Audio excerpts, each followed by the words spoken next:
Welcome to the latest video. Well, we're going to take a quick look at this Waltham 1883. 1883 is the model number of the Waltham. They were generally named after the year that they were made originally, first introduced in fact. So have a look at this carefully. You can see here there's some sort of rounded blued screws. There's another rounded blued screw here, it's a bit blurry in that shot.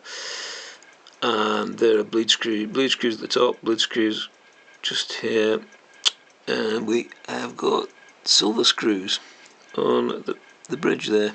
There's two in fact, another one there, which shows that somebody's been mucking about. It is a lever set watch, so you see here it's wound from the crown of the watch case, but you can't set the hands with the crown, so it's like a railroad style. This is not a railroad watch, but it's a railroad style watch. So firstly we're going to take off this rather fancy looking balance wheel. We need to make a decision later as to whether we're going to put the watch back together with the slightly domed blued screws on it, or maybe get some other ones for it. I'm not sure. For the 18S watches, have a screwdriver here, which we have taken to a spring steel temperature, which, as you can see, it's slightly blue in colour, and it's been ground with a grinder so that it's got squares on it. The idea would be to put some tension on the spring with this, as you can see what I'm doing there, and then down the side of the watch there is a little lever just there, and you click that and it releases the spring tension. It's either been taken apart or the spring is broken. I'm not really sure.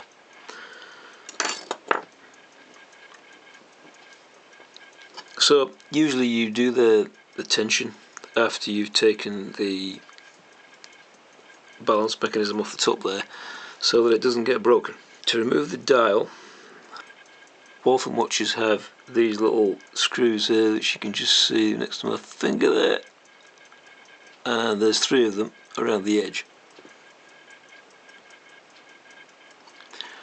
So you can insert a screwdriver and very, very gently prise it off, going from one side to the other usually. You need to be careful because the dial's made of enamel, and the enamel doesn't flex. If you try and flex it, it will shatter, and then you have to get another one. Right, so we're off there,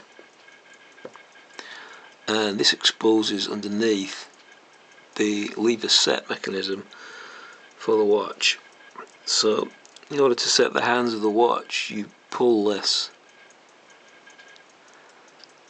out like that, and it comes off the side of the dial.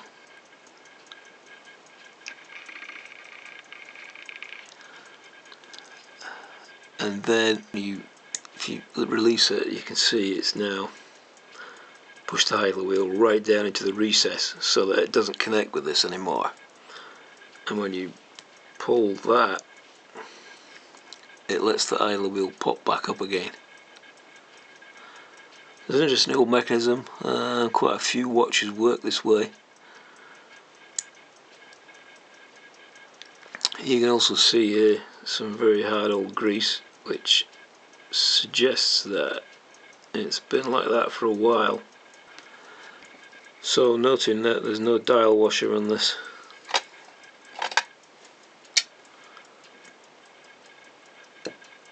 Dial washer is just used to push the hour wheel on. That is pretty stuck. There's a lot of oil, hardened oil on that by the looks of it. With this type of watch, you've always got to watch out for this. This is the seconds wheel, and this is why we have one of these. So usually on this type of watch, the silver screws actually go underneath the barrel bridge. So I am going to guess that when we lift this underneath, the bleed screws will be underneath. There you go. So you can see there the bleed screws are underneath the barrel bridge when they really shouldn't have been. They should have been holding the barrel bridge on, and the solo screws should have been under there.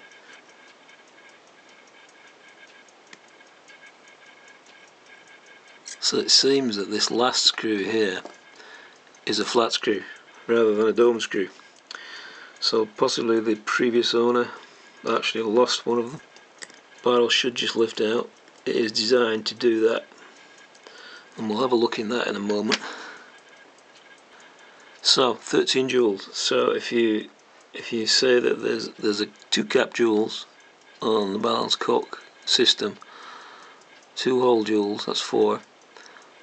1 joule on the roller table, which is 5. 2 joules on the pallet fork, which is 7. And another 6 because there's 3 underneath. So that's 13. The next thing you got to watch out for with this type of watch, and I think you can just see it there. Let's see if I can focus that a little bit more. There you go. Is this here? This is your fork. So just underneath the fork is the balance joule, lower joule table. And if you lift this plate without watching what you're doing, it snaps the pivots on the fork. So you don't want to do that.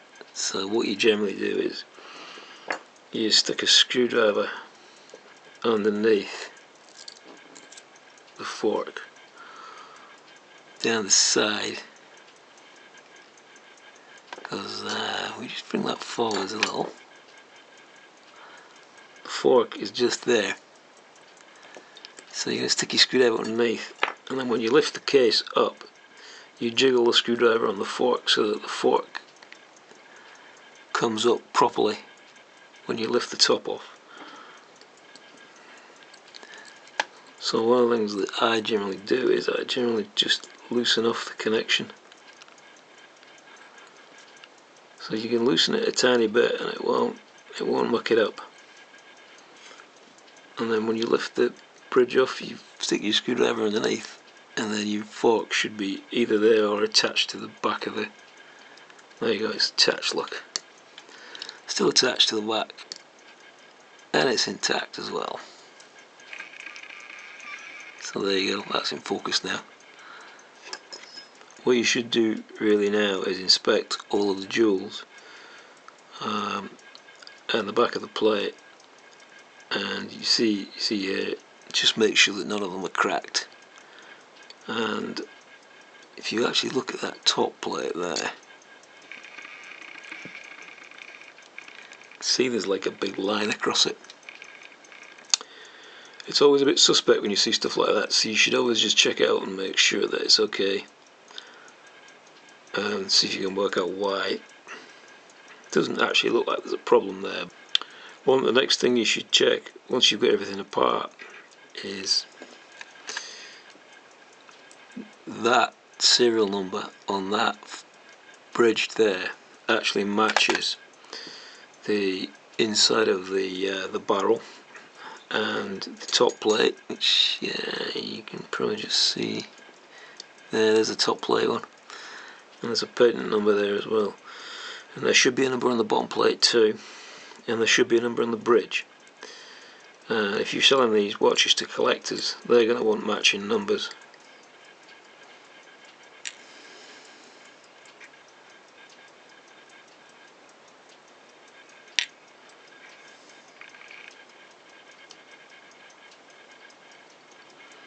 I've still got the cannon attached to it.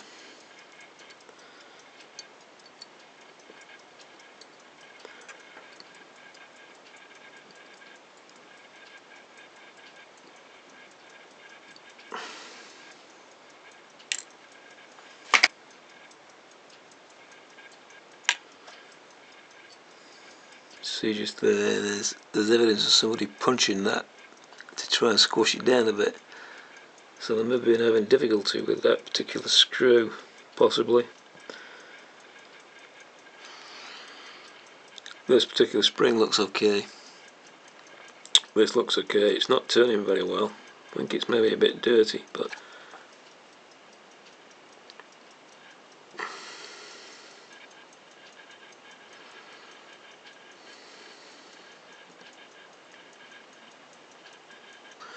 I don't know if there's really any problem there, but you can see there a lot of sticky stuff on there.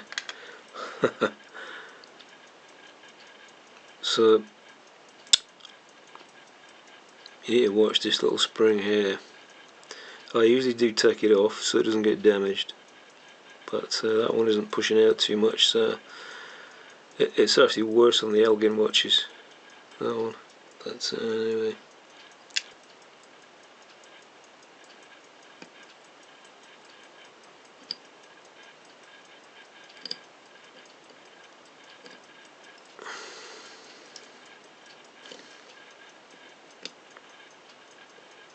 So thread stripping on these are the ones that are usually really bad for that. So you can often find that one of these is stripped out. It's usually the one that's closest to the edge.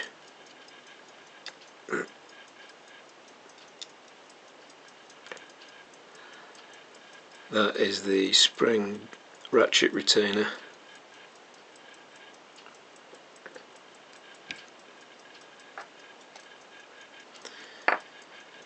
Right, so this needs to be cleaned up now.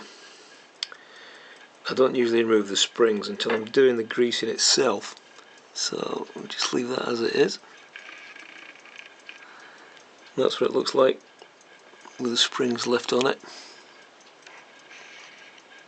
There you go, so you can see the state at the bottom of that. The screws have been filed a bit, and it looks like the bottom of it's been filed as well. I'm not really sure why. But we're going to take the jewel out now. It is not cracked. One of the other pieces to look at is the banking pins. You don't necessarily need to take those out, but you should always just check that they're not seized up, because you will need to use them later on to adjust the watch a little bit. So if you see here, these do not look like Waltham screws that have been put in here, so that looks like there might have been problems with this.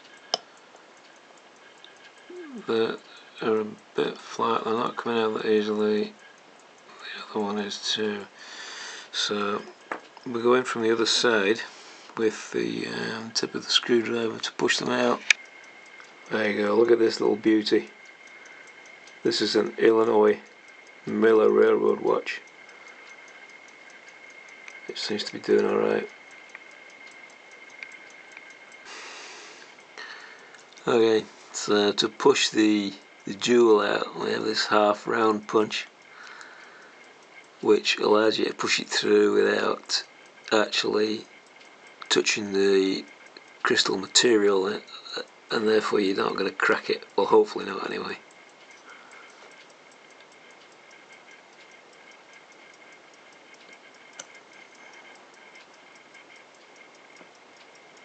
Going from side to side here.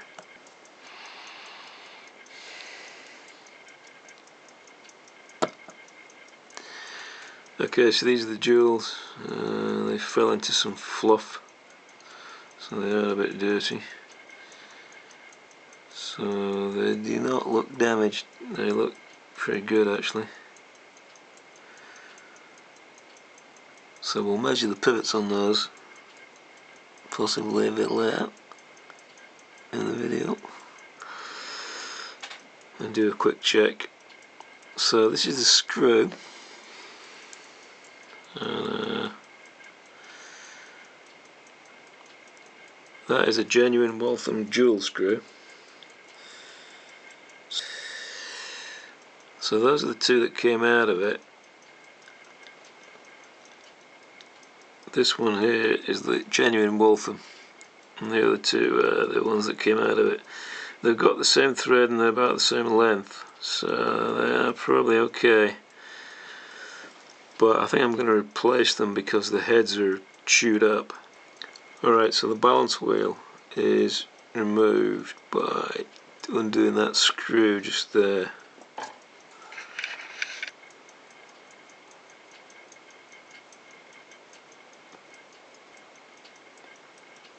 Okay, I put the screw back in just to show this on camera.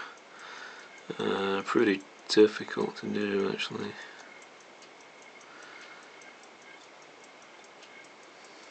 So you basically push the mount from the top and it should just flick out, and that is your balance wheel pretty much out. Okay, so if we take a quick look at the balance wheel there, if you look closely here, firstly that looks a bit short anyway, it's not really the right length, but it's also made of brass, so that's got to come off, I'm afraid. So that's the first repair we know we have to do now.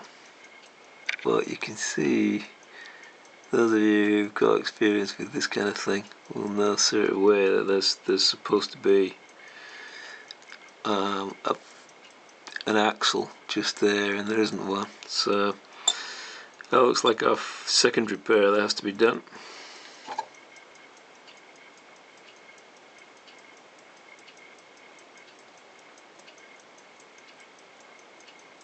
Well, the screws are not stripped anyway.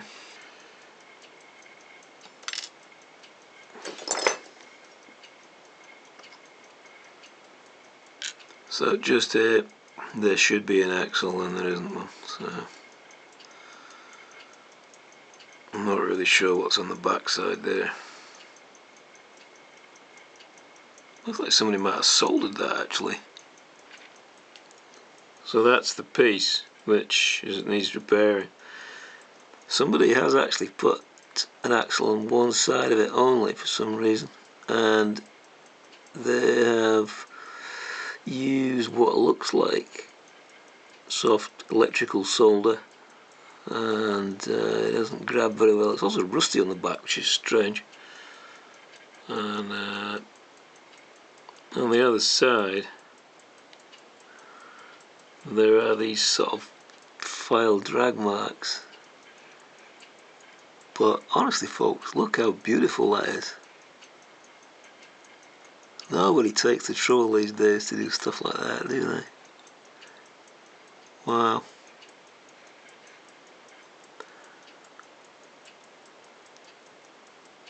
So these are original Waltham dual screws.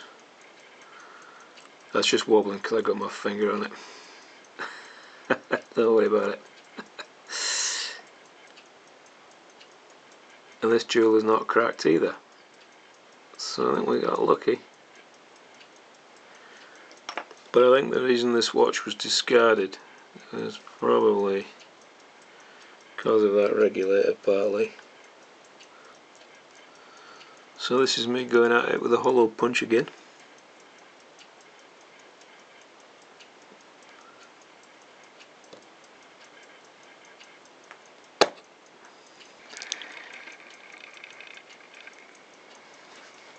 So those are the two jewels. I can probably see through that one. That's okay, it's not cracked or anything. That's the cap, which is quite a thick one.